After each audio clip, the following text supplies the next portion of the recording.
अब बात जरा झारखंड की करते हैं। आज चंपई सोरेन झारखंड के नए मुख्यमंत्री बन गए। 2 दिन के बाद झारखंड की राजनीति पर मंडरा रहा संकट और संकट के बादल छट गए हैं, लेकिन बहुमत परीक्षण तक क्यों सस्पेंस बना रहेगा, इस रिपोर्ट में देखिए।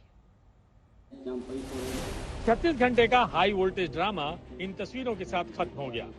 चंपई सोरेन झारखंड के नए मुख्यमंत्री बन गए, जबकि उनके साथ 2 मंत्रियों ने शपथ ली। लेकिन अभी फ्लोर टेस्ट बाकी है। नई सरकार की तरफ से बहुमत परीक्षण के लिए 5 या 6 फरवरी का विकल्प दिया गया है। हालांकि परीक्षण से पहले विधायकों को रांची से दूर हैदराबाद शिफ्ट कर दिया गया है।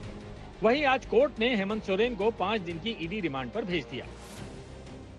चंपई सोरेन मुख्यमंत्री तो बन गए हैं, लेकिन अभी बड़ी परीक्षा से उनको गुजरना है और फ्लोर टेस्ट में कामयाब होना है, और यही वजह है कि वो कोई कोर कसर नहीं छोड़ना चाहते हैं। और इसीलिए जो विधायक हैं उनको एकजुट रखने के लिए तेलंगाना भेजा गया है, क्योंकि हम जानते हैं कि चंपई सोरेन ने आज सबसे पहले जो काम किया वो काम था जो गुरुजी हैं झारखंड राजनीति के शिबू सोरेन, उनसे मुलाकात की। और आपको याद होगा कि हेमंत सोरेन भी जिस दिन ईडी उनसे सवाल जवाब करने आ रही थी, उस दिन उन्होंने भी मुलाकात की थी शिबू सोरेन से। तो ऐसा हो सकता है कि शिबू सोरेन से सलाह करने के बाद ही हेमंत सोरेन ने चंपई सोरेन को चुना, और चंपई सोरेन ने भी सलाह ली कि किस तरह से इसे बचाना है।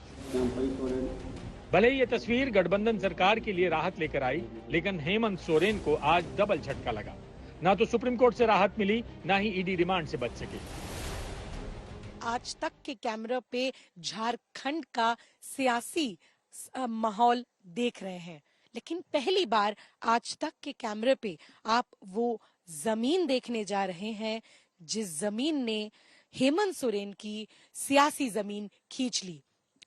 कुछ एकड़ों में बसी ये जमीन है जिसको अपने पोजीशन में लेने के लिए अलेजिडली हेमंत सोरेन ने तब के रेवेन्यू ऑफिसर जो भानु प्रताप थे बरगाई अंचल के, उनके साथ एक कॉन्स्पिरेसी रची और उसके तहत ये जमीन अपने नाम पे करने की कोशिश की।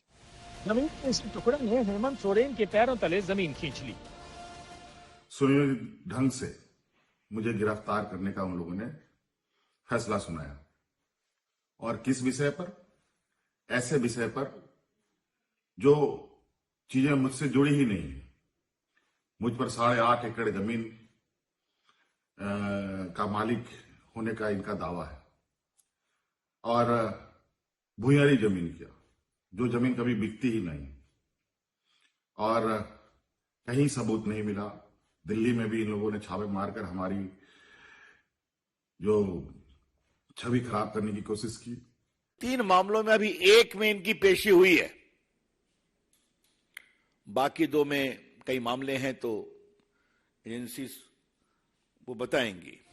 वहीं दूसरी तरफ आज पूरे दिन सड़क से संसद तक झारखंड के मुद्दे पर सियासत होती रही। 12 घंटे में रिसिग्नेशन हो सकता है, 12 घंटे में लिस्ट सबमिट हो सकती है। सर 1 मिनट 12 घंटे में लिस्ट होती है, 15 मिनट में उनको बुलाया जाता है, 5 मिनट में वोट लिया जाता है, 2 मिनट में दूसरा चीफ मिनिस्टर बन के उनको वोट दिया। ये शर्मनाक बात है, ये तो धज्जे उड़ाएगी, ये तो कॉन्स्टिट्यूशन का धज्जे आप उड़ा रहे हैं। मुझे आश्चर्य होता है कि झारखंड में इतना बड़ा कांड हो, इतना ज्यादा भ्रष्टाचार साबित हो, किस प्रकार से मुख्यमंत्री ने जमीन का घोटाला किया। इस सब के बावजूद कांग्रेस पार्टी अभी भी उन मुख्यमंत्री के बारे में उनको डिफेंड कर रही है। तो झारखंड की लड़ाई को लेकर देश की संसद गर्म हो गई। विपक्ष की तरफ से यही आरोप लगाया गया कि गवर्नर की तरफ से जानबूझकर देरी की गई। देरी के पीछे विपक्ष पर चोट और नियत में खोट थी। आज तक ने विपक्ष के आरोपों पर झारखंड बीजेपी अध्यक्ष और पूर्व मुख्यमंत्री बाबूलाल मरांडी से बात की। सुनिए विपक्ष के आरोपों पर बाबूलाल मरांडी का क्या कहना है। झारखंड से लेकर दिल्ली के संसद तक गूंज रहा है कि एक जगह 15 मिनट के अंदर सब कुछ हो जाता है, पावर ट्रांसफर, तुरंत इस्तीफा, फिर तुरंत जो है लेटर ऑफ सपोर्ट, और तुरंत जो है नीतीश कुमार शपथ ले लेते हैं।